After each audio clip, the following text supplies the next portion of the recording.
So guys good morning. आपला दिवस चालू झाला आहे ऑफिसमध्ये येऊन. दादा पण आला आहे ऑफिसमध्ये. बघूया आता काय होतं दिवसभरात, पुढे राहावात. भूक लागली होती म्हणून चिप्स घेतले खायला, जरा उपवास होता.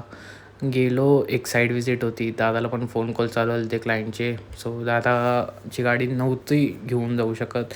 सो म्हटलं आपण आपलीच गाडी घेऊया. गेलो, दुसरी गाडी घेतली आपण. ही गाडी घेऊन गेलो आपण आपल्या प्रोजेक्ट साईटला, जिथे आपलं प्लॉटचं नवीन काम चालू केलं आहे. आपण इकडे आपण प्लॉट सेल आउट करतो. हे बघा, ही सगळी जागा आपली आहे जी आपण सेल आउट करतो आहे. सो कोण इंटरेस्टेड असेल सो DM.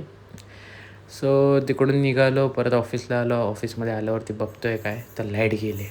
दादा पण गाडीत बसलेला, मी पण गाडीत बसलेलो. काय करू नव्हतं शकत. आणि परत मग म्हटलं भूक लागली आता, दमलो होतो. चिप्स घेतले, चिप्स खाल्ले आणि परत मग एका सरांच्या ऑफिसमध्ये आलो. त्यांच्या ओळखी थ्रू एक क्लायंट येणार होते आपले प्लॉट बघायला. सो त्यांनी बोलवलेलं. त्यांच्याच गाडीतून आपण आलो परत आपल्या प्लॉटपाशी. त्यांना प्रोजेक्ट एक्सप्लेन केलं कसं आहे काय आहे. सो ते एक्सप्लेन झाल्यावरती आपण रिटर्न निघालो. चहा पिला जरा. चहा पिऊन झाल्यावरती आपल्याला सोडायचं होतं रुद्राक्षला. रुद्राक्ष रिटर्न जात होता पंजाबला. सो त्याला एअरपोर्टला सोडायचं होतं म्हणून परत गाडी चेंज केली आणि एअरपोर्टला पोचलो. त्याला सी ऑफ केला आणि घरी आलो, जेवलो आणि आता झोपायचं. भेटूया उद्या नवीन ब्लॉगमध्ये. बाय.